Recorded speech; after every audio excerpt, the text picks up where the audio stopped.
bigotry has a paper trail, and the Niagara Regional Police can't stop leaving it behind. Today, I want to walk you through something I uncovered while reviewing disclosure in my ongoing legal proceedings involving the Niagara Regional Police Service, the NRPS. This is not commentary. This is not conjecture. This is their own documentation, their own words.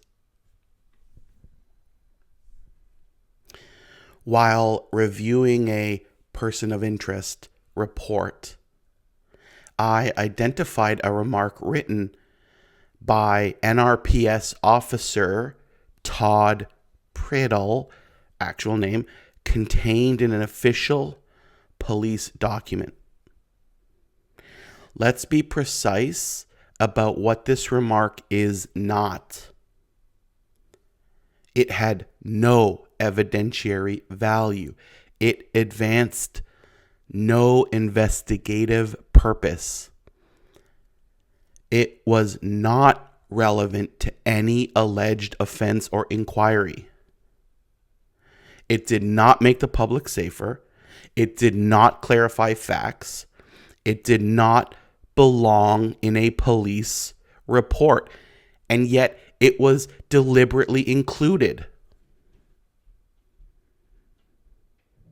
In 2024, Todd Priddle earned $135,420 Canadian dollars paid for by the residents of Niagara.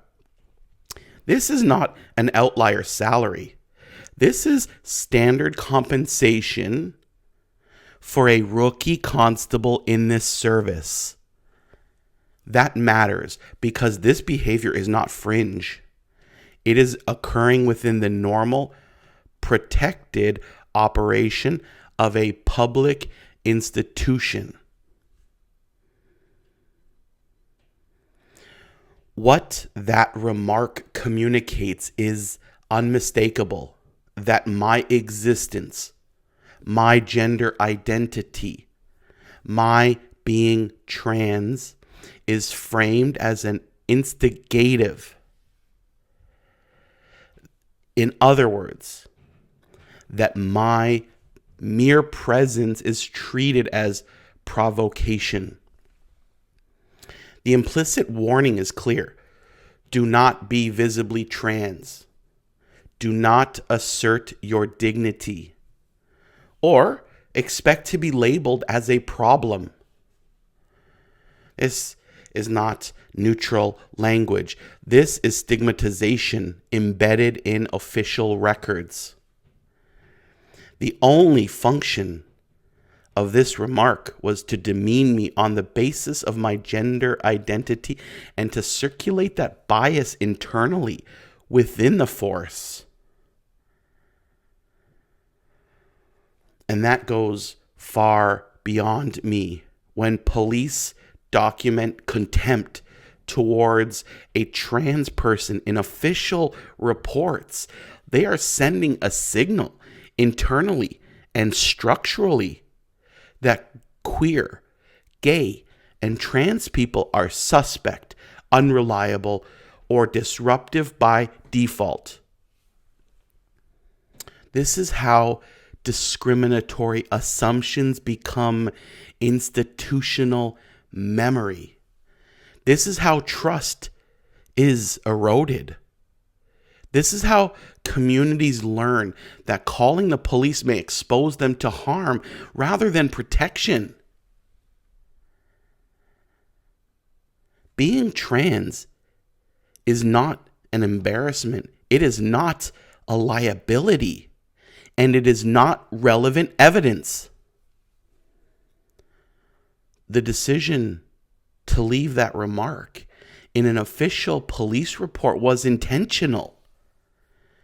It was not a clerical error.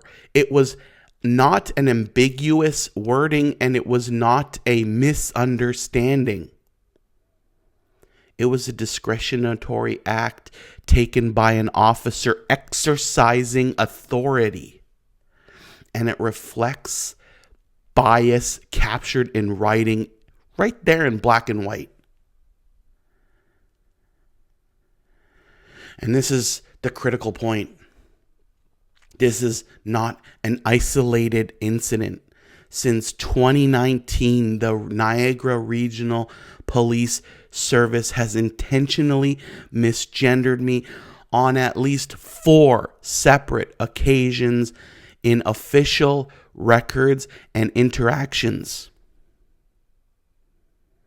After correction, after notice, after repeated clarification, and in any regulatory or legal context that establishes patterned conduct. This is not confusion. It is not a lack of training. It is not inadvertence. When misgendering me continues after correction, particularly in formal documentation, it constitutes willful, discriminatory treatment. And when that treatment appears in records that purport to describe a person's conduct or credibility, it crosses into defamatory characterization. As I continue to review records that the police have a clear incentive to withhold, sanitize, alter, or quietly destroy, I fully expect to uncover additional remarks of this nature. More gratuitous characterizations, more bias masquerading as documentation, more evidence of narrative control rather than lawful policing.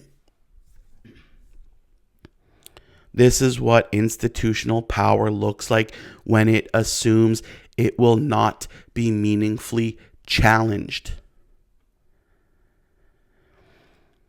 This behavior does not exist in a vacuum.